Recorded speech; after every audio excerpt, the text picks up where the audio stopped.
Bienvenidos a una nueva emisión de Acústica, Psicoacústica y Psicología de la Música. En esta oportunidad hablaremos acerca de la popularmente difundida sentencia «La música es el lenguaje universal». En su libro La mente musical, la psicología cognitiva de la música, Jon Sloboda aborda aquello a lo que solemos conocer como lenguaje musical y al presunto carácter universal de la música. Para ello, parte de algunas afirmaciones del lingüista Noam Chomsky, quien hacia la segunda mitad del siglo XX planteó que todos los lenguajes naturales tendrían una estructura similar que denota cierta universalidad en el pensamiento humano. Esta afirmación subraya que el lenguaje es una facultad innata, hereditaria y exclusiva de la evolución humana. La misma fue presentada en oposición a los conceptos defendidos por el psicólogo Burrhus Frederick Skinner, quien afirmaba que el lenguaje se desarrolla a partir de la influencia del ambiente en que se encuentra el individuo, es decir, no es innato, adquirido mediante el refuerzo de las respuestas lingüísticas correctas. En línea con Chomsky, podemos advertir que si el lenguaje es innato, es decir, relativamente independiente del medio en que se encuentra el individuo en los primeros años de su existencia, gozaría de cierta universalidad.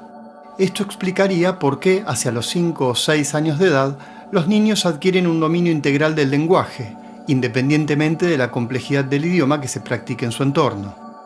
Esto no significa que el ambiente no influye sobre el refinamiento del mismo, como en cualquier habilidad que se estimule en mayor o menor medida, sino que, de alguna manera, los seres humanos llegaríamos a este mundo con ciertas capacidades innatas para aprender a comunicarnos de ese modo. Volviendo a la música, Sloboda critica la equivalencia asumida entre esta y el lenguaje, afirmando que este último es una herramienta humana que tiene como función intentar comprender al mundo real a partir de preguntas, afirmaciones y correlaciones, y la música no. Además, menciona la importancia de distinguir entre una analogía de carácter metafórico, utilizada con el fin de incentivar la imaginación de los investigadores, como por ejemplo cuando se afirma que la música es el lenguaje de las emociones, de una fundada en fenómenos empíricos.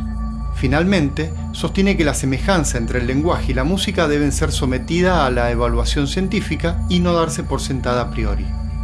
Por otra parte, el mismo autor también manifiesta que es posible que la universalidad en la adquisición del lenguaje propuesta por Chomsky haya inseminado en muchos investigadores la idea de la existencia de cierta universalidad en música.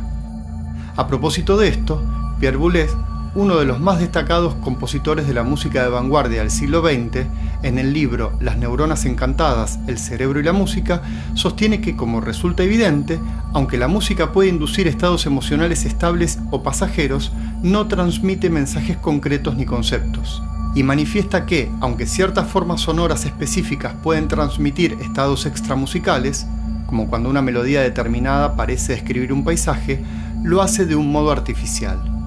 En línea con Sloboda, Boulez sostiene que la expresión lenguaje musical es metafórica. Si ahora llevamos el asunto al terreno del hardware de la mente, es decir, al del cerebro, observamos que las funciones vinculadas con el habla y la música difieren. En su libro Principios de Neurociencia, Eric Kandel refiere que Paul Broca, fundador de la neuropsicología en el siglo XIX, narró hacia 1861 el caso de un paciente que, sin presentar problemas motores, era capaz de comprender el lenguaje pero no de hablarlo. Lo curioso fue que, aún no pudiendo hablar, crear frases completas ni expresar ideas por escrito, sí era capaz de pronunciar palabras aisladas, silbar y cantar melodías sin dificultad. A partir de la autopsia aplicada al cerebro de este paciente una vez fallecido, Broca advirtió que, como luego confirmaría en otros casos similares, dicha incapacidad se asociaba con la presencia de una lesión en determinada región de la corteza cerebral situada en la región posterior del lóbulo frontal del hemisferio izquierdo, la actualmente denominada área de Broca. Kandel enuncia entonces uno de los principios más famosos de Broca: hablamos con el hemisferio izquierdo. Estas consideraciones son las bases que permiten al renombrado neurólogo Jean-Pierre Janjou, expuestas también en el libro Las neuronas encantadas, el cerebro y la música, expresar que las regiones cerebrales dedicadas al lenguaje y la música son diferentes. Aunque esto es cierto, actualmente se considera que el cerebro presenta un funcionamiento en donde sus distintas regiones no operan de manera aislada, sino que se integran como parte de un todo. Esto significa que el buen funcionamiento del mismo se da ante la interacción. A propósito, tanto Jean-Paul Dupas en su libro La música y el cerebro, como Juan Roederer en Acústica y psicoacústica de la música, advierten la importancia que la educación musical tiene sobre la inteligencia y particularmente sobre el lenguaje, debido a la denominada interdependencia de las diferentes regiones. Lo expresado por los autores anteriores nos permite sacar algunas conclusiones. En principio, parecería que la música y el lenguaje, aunque vinculados por expresarse mediante el sonido a través del tiempo, no son lo mismo y no cumplen la misma función. Esto significa que la música, aunque muy importante para la estimulación de la memoria, la sincronía y otras cuestiones, no se comporta como el lenguaje, donde lo importante es describir e interrelacionar fenómenos y objetos con el fin de intentar comprender al mundo real y producir ideas reales y ficticias. Así, parece que mientras que en diferentes pueblos encontramos equivalentes para describir al mundo real y las ideas, como por ejemplo las estrellas, el sonido, el éxito, el amor y el apetito, no encontramos equivalentes musicales por el estilo. Es decir que, a lo largo de los años, aunque sí se advierten estructuras que pueden repetirse con mayor o menor frecuencia entre diferentes pueblos, como las escalas pentatónicas, los ritmos periódicos o el uso de determinados instrumentos en diferentes épocas y civilizaciones, también se observan características musicales muy diferentes, en donde incluso el sentido dado a tales manifestaciones puede variar entre significados tan disímiles como religiosos, mágicos, lúdicos e incluso terapéuticos. A pesar de lo anterior, Sloboda plantea que de todos modos existen algunas similitudes entre el lenguaje y la música. Por ejemplo, advierte que tanto la música como el lenguaje se dan de manera universal en todos los humanos,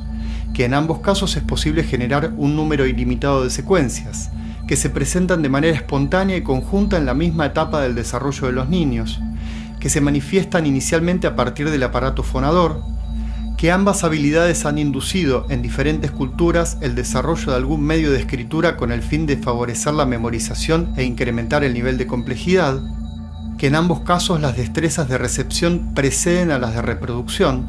que tanto la música como el lenguaje pueden desglosarse en tres componentes, el fonológico, el sintáctico y el semántico, y que las dos disciplinas gozan de ciertos universales como por ejemplo, que así como el lenguaje tendría por función representar los pensamientos, la música representaría relatos sonoros en donde se perciben relaciones de tensión y reposo. A partir de lo anterior, podemos resumir que, si bien la música no es un lenguaje, posee varias características que le emparentan con él y que, aunque con diferentes reglas de construcción, como lo es el idioma al lenguaje, se presenta con distintos códigos, pero en todas las culturas. Como suele suceder con toda cuestión relacionada con las ciencias sociales, lo anterior invita tanto a la reflexión como a la controversia. Lo importante, a mi juicio, es tomarlo como una invitación a la introspección que permita nutrir nuestras ideas y disfrute de la música. Antes de terminar, quisiera comentar que mientras estaba redactando este podcast, llegó a mi memoria un antiguo libro de José Ingenieros editado en 1907, que leí hace muchos años, llamado El lenguaje musical. Aunque algo anacrónico y con prejuicios propios de su época, presenta la cuestión de un modo inspirador y más que interesante. En pocas palabras, basándose en diferentes autores entre los que se encuentra Spencer, Ingenieros indica que los gestos melódicos, rítmicos, tímbricos y sonoros del habla son de suma importancia para completar el contenido del lenguaje. Una misma frase puede sonar más o menos elocuente dependiendo de los intervalos de altura intervinientes y la sonoridad empleada.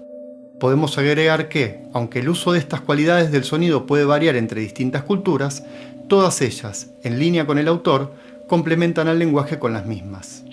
En ese sentido, sí, independientemente del idioma, todos los lenguajes hablados amplían sus alcances a partir de estrategias melódicas, rítmicas, tímbricas y de sonoridad, podríamos especular, en línea con Chomsky, que los humanos poseen una predisposición innata para el desarrollo de tales cualidades sonoras, las cuales posteriormente devendrán en música.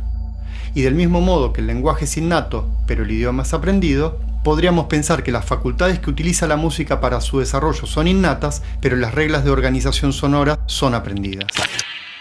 Como conclusión, la música puede ser considerada, entre otras cosas, como un derivado del lenguaje, en tanto sus cualidades lo complementan, de carácter universal, debido a que todos los humanos nacen con esa capacidad.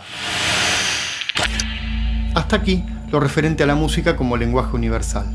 Espero que les haya resultado enriquecedor y sin más, los espero en la próxima emisión de Acústica, Psicoacústica y Psicología de la Música.